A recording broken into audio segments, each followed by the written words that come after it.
Hi folks, very early morning here for me, and I just wanted to share this. There goes my microphone. I was sitting on the John just now, sorry to be specific, but playing my poker game that I play, friendly poker game, no real money, and the insight came to me, and again, where do these insights come from? I don't know. Where do these thoughts come from? I don't know necessarily, but they come. They come and they shed light, information, data on things. And wow, it doesn't give. It's a little sort of hint. They hints, a little like, look here, see this, think about this, focus on this. And then unravel that, unfold that, unpack that, and see what you can make sense of that. See how you can understand that. Anyways, I'm sitting on the John and I'm thinking about Marlene, and it's like something came to me, and it said like, it's Marlene's responsibility to own her whole experience, to not say that it was a mistake, to understand that it's part of her destiny and it's also out of choices that she's made.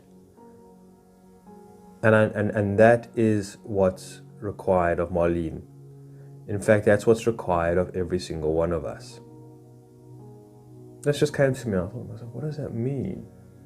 Like, my situation, I know I've been going on, folks. I've been going on about my loneliness. I've been going on about, the city life. I've been going on about, feeling isolated most of my life. I've been going on about like having to contend with the world, contend with narcissists, contend with the financial system, civilization, contend with all of this stuff when we are such high divine beings and we come down into such a low sort of vibrational place, and this is what we have to contend with, and it's not fair, and having, for myself, having to be born in the family that I've been born into, and raised on the diet that I was raised on, or the, the doctrination that I was raised on, or the propaganda that I was raised on, or from my circumcision to religious indoctrination to absentee father, overwhelmed mother, bullying brothers, and that's it. And like so we also all at least I didn't grow up in Ethiopia where I was absolutely starving and I was undernourished, and I had this, and I had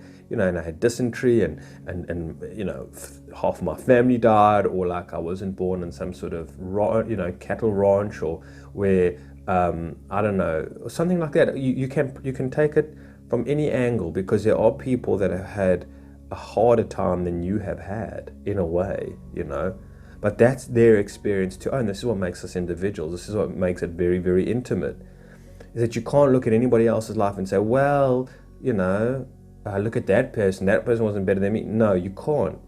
We do that because I think we deny our own struggles, we deny our own narrative, or we try and play it down for ourselves. We try to play it down.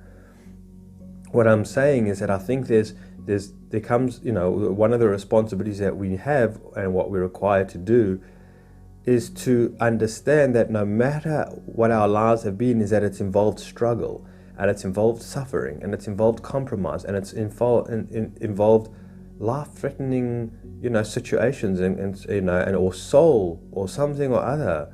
It's been brutal, right? And you can't be like, I remember in that documentary, The Work, don't know how many people watched it. I suggested to people to watch the documentary about those prisoners, who all talk about, the healing work, and they go into the wound, and they land up screaming and shouting, wanting to fight, and whatever it is, because it's so hard. Like, these prisoners, and they talk about their childhood and what happened to them and the abuse, and it's horrible to hear the stories. It's horrible. And then there was people who were visiting them and observing, citizens, or I don't know, people who from the outside, citizens, civilians, I don't know what you want to call them, just people who aren't incarcerated. And they come in to see this work, and they think, oh, these guys have had it hard. These guys, this guy was molested by his father. This person was, just horrible, drunken, alcoholic mother, left for 2 weeks on their own at the age of 7 years old, or the mother went on a drinking binge. Like these horrible, horrific stories. And this one young guy, American, and he's 24 years old, says, well, I didn't have it that bad. I mean, my parents, weren't that bad. And then they look at him and say, bullshit, there is something. And so he does. He gets into just one day where his father was working on the car in the garage, and he came out of curiosity to say, hey, Dad, how's the car going? And his father said to him, please hand me that wrench over there, the 3x5 or something like that. And he brought him the 3x8. And his father just lashed out at him and said, go back inside. You don't know what you're doing. And just from that, on this boy, he was betrayed by his father in that way. Now again, it's not intentional necessarily on his father, but these things happen.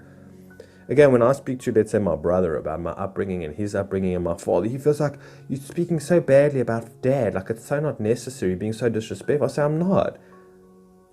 That's not the intention. We're just talking about the kind of, upbringing that we had, the experience that we had, surely. Amazing, folks. Phone call interruption. Whenever I do a recording, I get a phone call. I should put my phone on flight mode. I just forget to do that. Don't take myself seriously enough. Yeah, so it's about the experience. It's the experience of your upbringing and what it was like, the conditions and whatever it was. It's like, well, today's rainy. It is. It's overcast. It's cold. It's miserable. It's like, but that's how I feel. It's been raining for 3 days in a row, and it's like I haven't been able to work in my garden. I haven't seen the sun. It's like, well, in London, the people there, they don't see the sun for like 3 months or whatever. It doesn't stop raining. Like, how dare you, whatever. So this is my experience, And again, so what I'm saying is that, like, we can't talk about it because we're not being favorable to the people that brought us up, that brought us into this life. And again, we're conditioned a lot of the time to not speak about our parents, to not point out to them or ourselves the betrayal, the sabotage, whatever else that went on, the pathologies and things. Like, as soon as we start doing it, it's like, well, if you do it, that needs to be done in with a therapist, in private and behind closed doors, and then nobody will speak about it. Nobody knows. Just keep it quiet, keep it in the shadow, keep it suppressed where it's supposed to be, or something like that, which obviously doesn't help or make sense and doesn't help whatever it is. And anyway, so I'm getting carried away. But like I'm saying, with this young boy in the work, in this documentary, it's like just the smallest things. Being born into this world is traumatizing. Being born into a hospital is traumatizing, or whatever it is. You're being so negative, or whatever. Life is beautiful, Aaron. Why do you see? Just that's the problem. That's the problem, is that we are denying the experience of hardship that we have here, of challenge that we have here. We don't want to man up to it or woman up to it or something like that. We just don't want to stand up to it. And the more that I'm saying for Marlene, when I got this impression sitting on the John, that Marlene needs to, she's be like, I won't accept what's happened to me in my life. I've been sold a bad bill of goods. The table's been tilted. It's been unfair. It's been unjust. I've suffered. I've struggled. And there's no question she has, But a part of it, like I say, has been through her choice, because I really believe that she hasn't wanted to take the opportunities when they have approached her. And she's got many opportunities from people around her. One woman who worked in a very small town nearby who wanted her to come work in her flower shop, or in the florist, or in the nursery. And it's beautiful for Marlene. Marlene loves flowers and everything. She says, no, I'm not interested. She was sitting and waiting basically for the transformation, for the sort of the evolution, the 2012 sort of not awakening, but like transmutation, evolution, whatever it is, the fourth dimension, fifth dimension. So she was like, that whatever, will just be saved somehow. She doesn't have to work on herself. This is what I thought. I thought like 2012 was going to be my get out of jail free card, in a way. In 2008, I was having this crisis and I thought, I can't carry on in this world, but if I can make it to 2012, then all will be well. And I believe wholeheartedly in 2012. I sold everything that I had. In a way, I moved to the country, right, for good. I broke up with my long-term girlfriend. I was never really working anyways.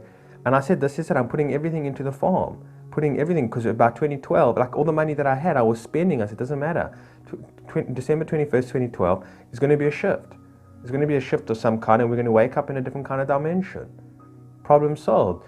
if you had to tell me, no, Aaron, you've got a hell of a long time to go, you've got a hell of a long road to travel, work to be done, healing to take place, whatever it is, I'd be like, I'm exhausted, I can't, I mean, obviously I would have, but now I look at it and say, well, I might still have a hell of a long time to go, and even if you have a long time, even if I have a long time, and even what the situation is what I'm saying is owning the situation, owning your experiencing, owning your loneliness, owning the tragedies, owning your joys, owning all of it, your whole narrative, where you came from, your upbringing, I'm saying the family of your origin, of where you came into, etc. Owning all of it, owning the tragedies, the traumas, and saying, this is what I have been experiencing, this is what I hold, and this is my experience. Because that's all we got. Because I think like in this afterlife, or where we originally come from, there isn't the contrast of your own experience, your own hardships, your own hard knocks in a way, right? You don't have your own story to tell around the fire in a sense, because there isn't so much of a duality there. There isn't so much. It's just, let's say, just love and light, baby. It's just bliss, or whatever it is. It's just heaven and whatever. There isn't much like, oh, I went on a journey, I went on an adventure to planet Earth, to 3D realm, or something like this, and this is how my soul grew. And I felt completely isolated, and I felt like, completely pinned up against the wall at times, and completely desperate, and completely, mad sometimes, and just furious and angry, and sometimes blissful and joyful, and the best peach I've ever tasted, and the sweetest of spring water that I drank, or watching the sunrises, like he says in the movie The Pursuit for Happiness, where Edgar, is that his name? I don't know if that's his name, but played by Simon Pegg, and he's speaking, he's a psychologist on the search for happiness, and he asks this monk, this Vietnamese monk or something like that, I don't know if it's Vietnamese, I'm not sure, but an old monk, and he says to him, but I don't understand it. He says, you've been through so much. He says, you've lost 2 children, I think your wife as well. Your house was burnt down, your village was burnt down. Like, he says all these terrible, horrible things to him. He says, but yet you're happy. He says, yes, because I've been through so much, I think that's kind of the way he says it. I mean, you've been a fugitive. You've been in prison for your beliefs. You've lost family and loved ones. I mean, you've just been through so much. How is it you're so happy? Because I've been through so much. I'm happy because, and I won't say he's happy, but he's alive because he's been through so much. And that's the thing, is because we go through so much, because we go through much struggle, we go through much suffering, we go through such a battle, right? And there's achievement on that, then we go through so much growth, we go through so much love, we go through so much hate, we go through so much fear, we go through so much panic, terror, right? And that's what we go through, and that I'm saying that's our story. That's what's your own unique signature to you. So it's not like we're just individuals in this life, but in the next life, we are individuals because of our incarnations. Like, we come here to be made into individuals. So we have an individual story. Does that make sense? Like an individual narrative, an individual adventure experience, where we come back and maybe we speak to other souls and be like, oh, where did you go? Oh, we went to the 5th dimension. Okay, how was that? No, it was okay. It's like, it's not like, human beings, so to speak. They're just more sort of, I don't know, I'm getting far out here. They're more like spirits or ghosts or something like that. And, you can sort of fly through walls, and it's a different setup, it's a different format, it's a different template or something like that. It's a different design, right? In human, like there you live for 350 years roughly, give or take, whatever it is, but like, there isn't so much a dimension of time, and it's underwater, or something like that. Or there's this thing, and I'm saying, look, and get so far out, you'd be like, things that you've never heard of, places, dimensions you've never heard of, experiences you've never ever heard of. And like everybody's coming around and sharing it. All the souls are coming in and say, well, what did you do? Well, oh man, I wasn't far out. It broke my spirit, man. I still got to go back. I got to still go back and do a part of it all over again. So well, I didn't own it. I didn't realize what I was doing. I didn't realize what the invention. I didn't actually sink my teeth into it and be like, this is it. This is mine. You know, this is mine. And I didn't hold on to it. It's just like, I wished it away. This should have never been the case. I refuse it. I deny it. Whatever it is. And so I opted out. Like a lot of people. I opted out by drugs. I opted out by addiction. I opted out by distraction. I opted out by consumerism. I opted out by joining the crowd and the collective. So therefore I wouldn't be alive. Therefore I wouldn't feel my emotions. Therefore I wouldn't be able to think for myself. Therefore I was just, there was no me, so to speak. There was no individual experience as Aaron. There was just like a happening, which is a lot of non-dualism. It's just a happening. And the people that I feel that are just happening, like,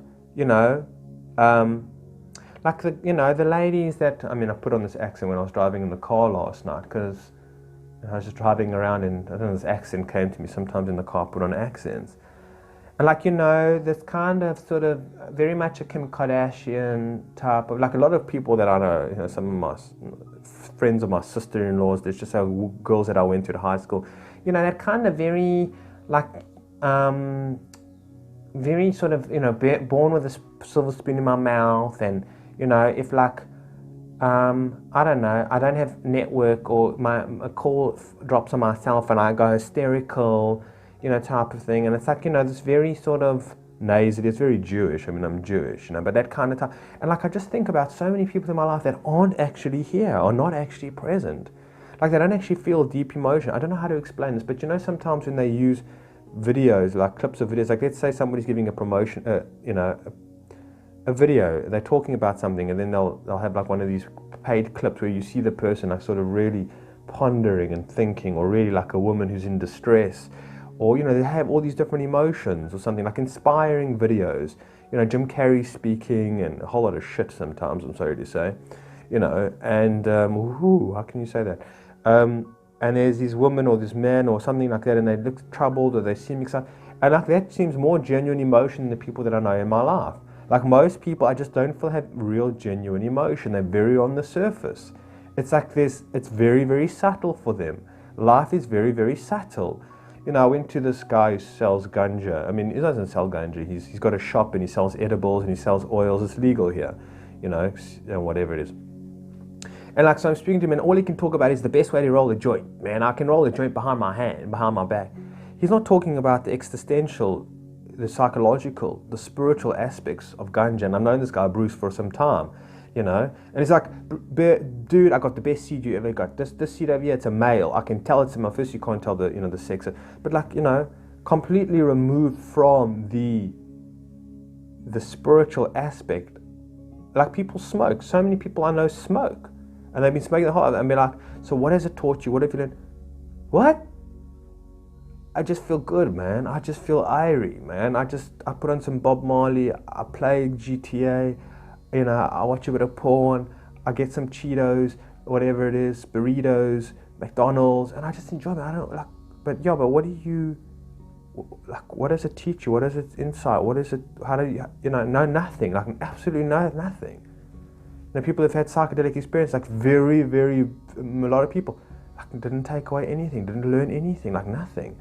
I once went to see this theatre play. It was astonishing. It was about, I can't remember what it was about now, but it was something. It was so moving. It was so beautiful.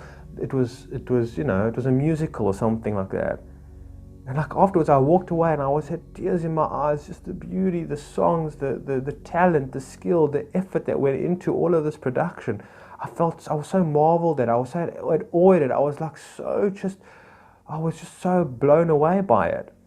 And like, as I was walking out, I saw these people in front of me, and be like, this one woman saying, "Oh, my son is in Cape Town. He's staying in a 5-star hotel, whatever it is. Here are the pictures, darling." And she was showing her friend.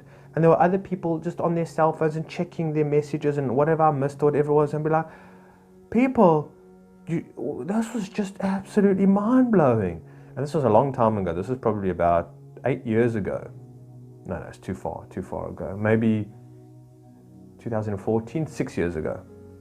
I was like, this was revolution. This was like, gee whiz, people. And then I asked the people that I went with, you know, it was actually my aunt and her friends and whatever it was. I still don't have any friends, but I went with them. I said, what did you think about it? Did you see the lead singer? He was so handsome. He like really was so handsome, and he had a good voice. And I'm like, but what about the message of the play? I mean, I don't remember what I'd have to think about it, but it really was transformational for me. It was really insightful. It was really beautiful for me.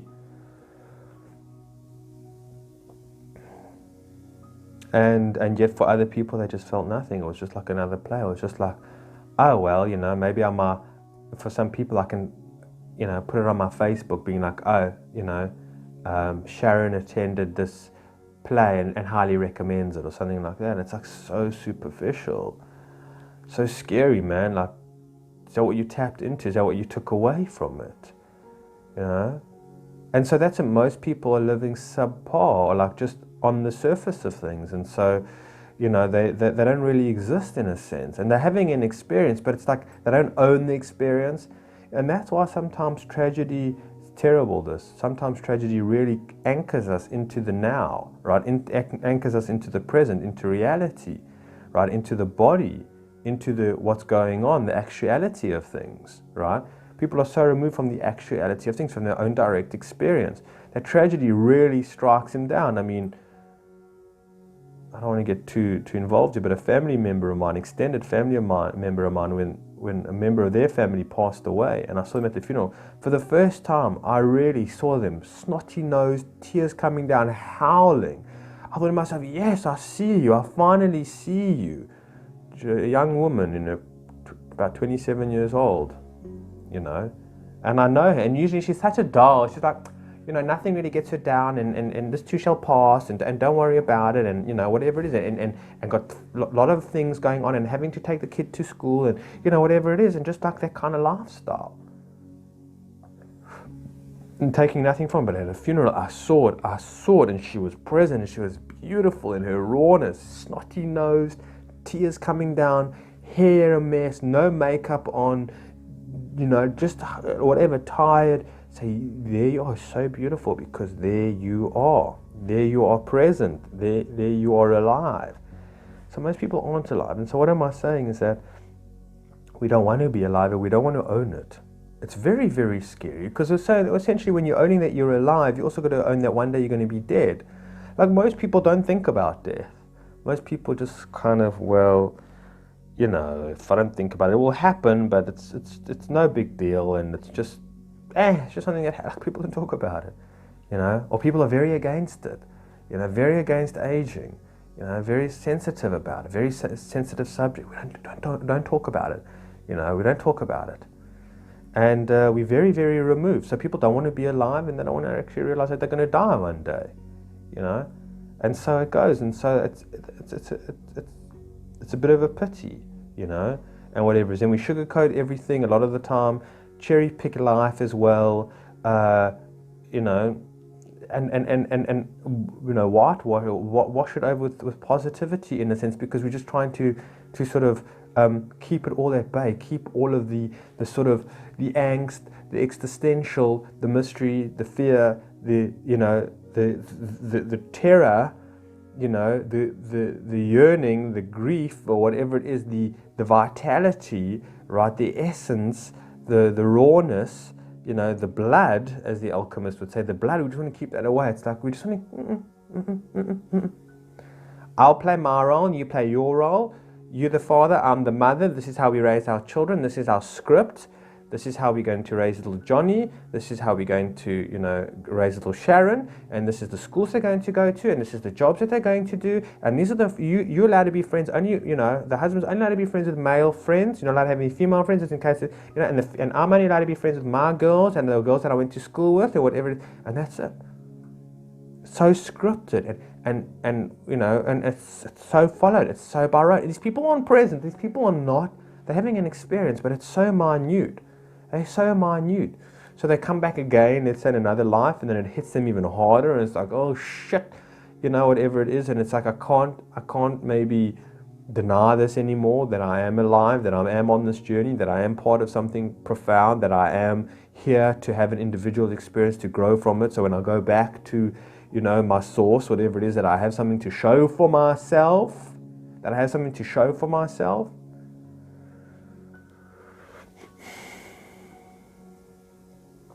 No, we don't want to do that.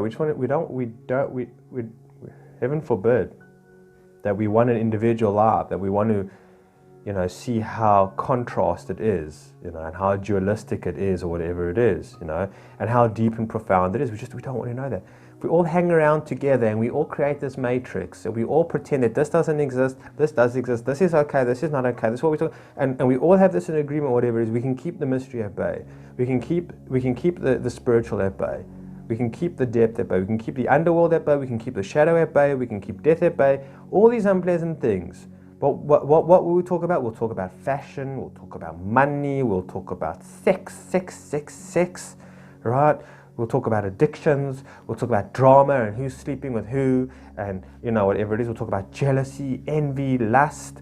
And these things are okay in this society, and these things are being positive. We're going to party like it's no one's business. We're going to spend our money. We're going to max out our credit cards, baby, whatever it is. These are the things that we can talk about. We can, these are the things that we can have a look at, that we can discuss. We can watch all these perverted television shows, the guy getting his head cut off by the other guy, having his eyes clawed out by this evil monster, whatever it is. Yeah, let our kids watch it as well. All this fantasy, whatever. Yeah, those are things that are positive. These are things that are really healthy. Listen to a 50 Cent. I take it to the candy shop. I make you lick the lollipop. Come on, girl, don't you stop until you hit that spot. Ooh, play it at the wedding. We love this song. It's so great. Or like,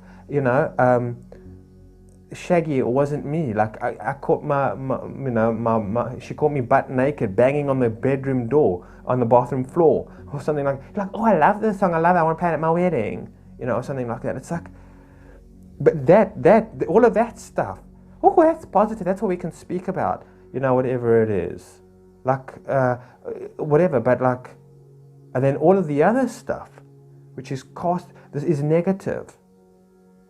You understand? Negative trauma, negative abuse, negative sabotage, negative shadow, negative death, negative aging, negative whatever, greed, negative. Well, that's if you really point it out, whatever it is. Envy, negative. All these kind of things. Materialism, negative. Having your own opinion or something, negative. Freedom of speech, negative. Something, it's positive. All these things, it's completely inverted. Conspiracy theory, negative. Psychedelics, negative. Don't go there. Now there's been more of a, with synthetic ayahuascas and things like that will be sort of, negative. Don't talk about that. Like, be proud that you went to prison. I'm saying, like, I don't care if I go to prison. I can handle whatever it is. Prison is to be crime, that's all positive. It's so flipping backwards. It's absolutely backwards. So when I come along and I talk about the so-called negative, and I talk about the tragedies of life, the sufferings of life, don't talk about that, Aaron. You're being so dark. You're being so negative. Look at the bright side of life. Look at life. It's such a beautiful, completely unbalanced. I see people like trying to talk about, exposing or just sharing, thoughts about, people like Abraham Hicks or like Brian Rose from London Real. These people are really good people, right? They teach truth and whatever. Oh, and how dare you being negative about them? And you just being jealous, and you're just in a dark space. You're depressed. You're projecting all your negativity onto these people or whatever it is. Really, Neil Donawash's, they're saintly. He talks to God. Don't you know he has conversations with God? Don't you know? Or whatever it is. It's like completely disassociated. Don't talk about the dissociation. Don't talk about, our dependencies on antidepressants at pharmaceuticals. Don't talk about the pharmaceuticals. Don't talk about them. Don't talk about the radiation. Don't talk about that. It's being negative. Whatever it is. These are things that we can talk about. What was that called? Where that professor makes that drug something bad. I try to watch a few episodes. So disturbing. Breaking Bad. Let's talk about Breaking Bad, man. Let's talk about that shit. Anyways, I'm getting carried away. So, let me start ending off.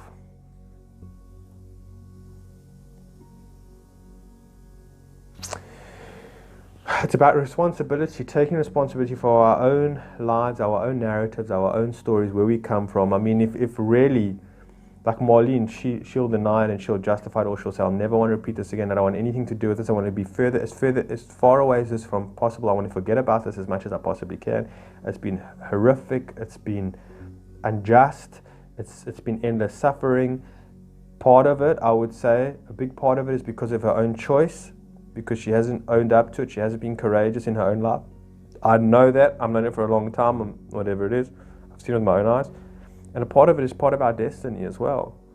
You know, part of it is our destiny. Like for myself, my loneliness in this world is part of my destiny, it's part of my narrative here. It has been. It's clear, it's evidential. It's 100% evidential. You know, myself being born in the country that I was born into, and not maybe more in a conscious country, like say maybe the States or something like that, or maybe like, you know, Costa Rica.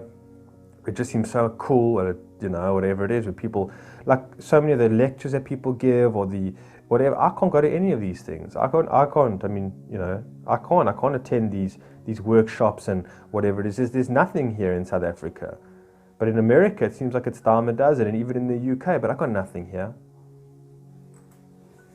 So these are the, I was born into South Africa, this third world country. I was born into the family that I was born into, the parents that I was born into, the situation, you know. And there's definitely been, there's obviously reasons. I'm saying I can see for myself why, that I don't have to have a full-time job, that I have enough money because of the family that I've been born into, and because of certain circumstances where I don't have to worry about a full-time job. So I can worry about personal growth. I can be focused on personal growth. I can be focused on self-development. I can be focused on things that I don't have to. And that's for the very reason. I can see in my life the parts that have been tailor-made to be suiting to me. There are parts of me that I want to say that there hasn't been tailor-made.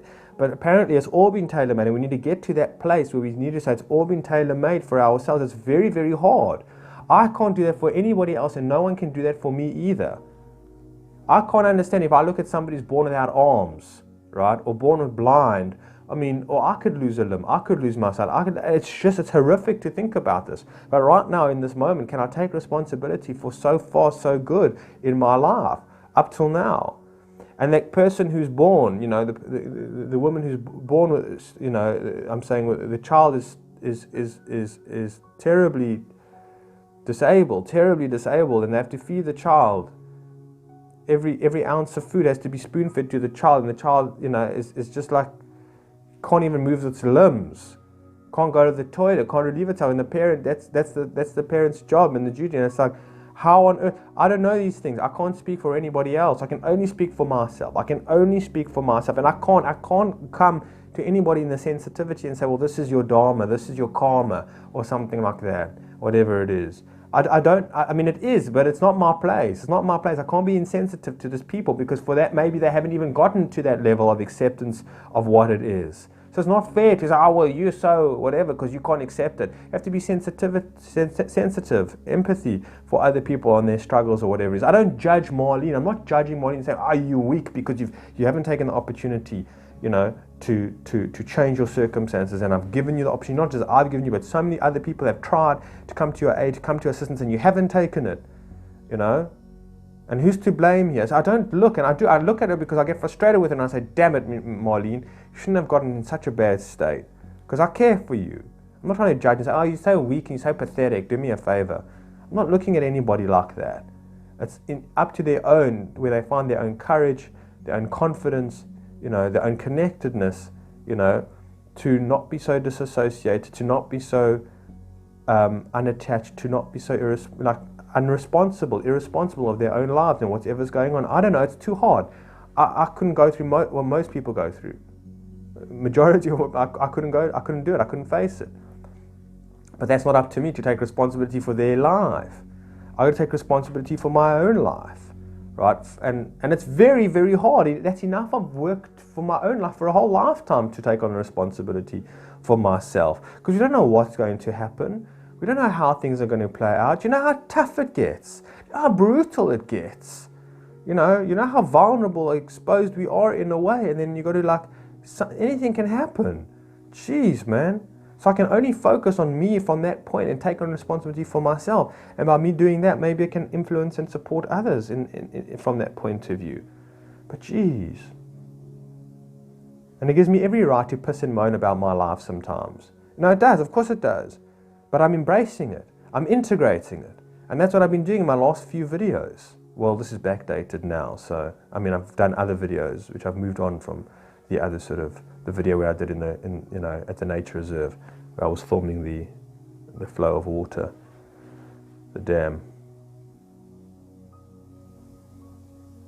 It's very hard. It's very hard. So you can take responsibility for your own life, and can't blame anybody. I'm not talking about blaming here or other people taking responsibility of what's happened to me in that way. It's very, very hard. I mean, maybe sometimes in some people's lives there is. Other people in your life need to take responsibility for what they've done to you. It's hard. It's a very grey area, folks. It's very grey. It's very grey. But the thing is that, again, I'll end off on this because it's such a crucial point that when we come to it, like for Marlene to say, like, look, one day you're going to have to own it all.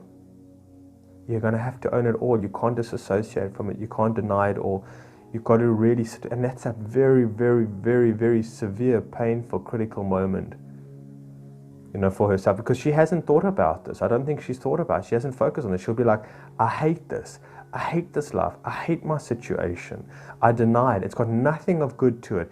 It's been absolutely horrific, and she can go through that, but don't disown it. That's the difference, is to own it. Is to own it all and say, you're right. If I don't take this with me, if I don't own this, if I don't hold on to this, if I don't integrate this, if I don't associate myself with it in a way, then I've come here for nothing. Then all of that has been in vain, to a certain degree. You understand? It's all of it has been in vain, because you've thrown it all away instead of owning it. There's something here, folks, and maybe another talk will come of this. I don't know if I'm making sense. I think I am, but there's, like in my life, to understand, like, geez, man, to accept it all. Wow. That's huge. That's absolutely huge. And that's why I'm talking about this kind of more of a spiritual enlightenment, I would say. Not just like, I realize that everything is one, or I realize there's no separation, or anything like that. Like, I mean, that's short-lived, moksha or something. That's cheap thrills again. Like, you really want to get high, you really want to get high. Take on the possibility of your life, right, and owning every aspect of your life and every story of your life. I mean, non-dual will say that there is no story, there is no you, there is, it's just a happening, it's irrelevant, you don't even exist, which is, there's no self. It's horrific. It's absolutely horrendous to say there's no self. Absolutely horrendous. That's the disassociation, that's the denial, that's the dysfunction. That's the pathology, if you ask me. So talk about spiritual awakening is saying, well, it's not just like this, something clicked, and all of a sudden, no, it's not. There are things like that, but that's cheap thrills, folks. That's cheap thrills, if you ask me. All right, folks, thanks for taking the time. We shall chat soon. Take care.